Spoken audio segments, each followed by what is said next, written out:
Cette troisième journée de concertation engagée par le Comité national du rassemblement et du développement a débuté par les sociétés minières.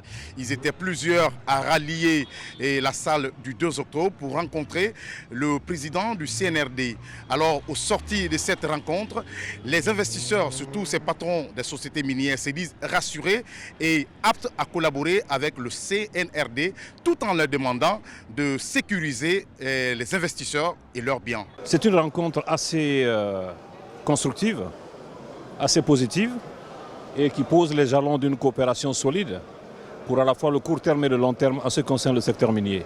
Nous avons été rassurés par le discours, nous avons été interpellés sur un certain nombre de sujets importants, en particulier le respect des obligations, à la fois environnementales et sociales, et nous avons été rassurés également sur l'engagement des autorités à sécuriser les investissements dans le secteur minier. Il les a garanti quand même la sécurité parce que vous savez, les investisseurs ont besoin de sécurité et c'est ce qu'il a d'abord fait. Et vous savez déjà, depuis sa prise de pouvoir, il a commencé par les sociétés minières. Il a levé donc le couvre-feu dans les zones minières et c'est ce qu'on voulait beaucoup pour la continuité du secteur.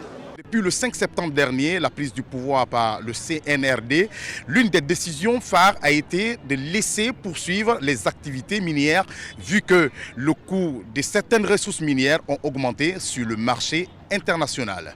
C'est une chance extraordinaire que nous avons aujourd'hui pour pouvoir continuer à travailler, mais surtout aller au-delà des engagements et faire du potentiel guinéen un vrai levier pour l'ensemble de l'économie de manière transversale. Nous avons demandé la mécanisation pour moderniser notre secteur afin d'accroître la production et pour qu'on puisse accompagner le panier de la ménagère à travers l'injecte des grandes quantités de devises dans le marché local. La journée s'est poursuivie avec le deuxième groupe, notamment des organisations patronales du pays.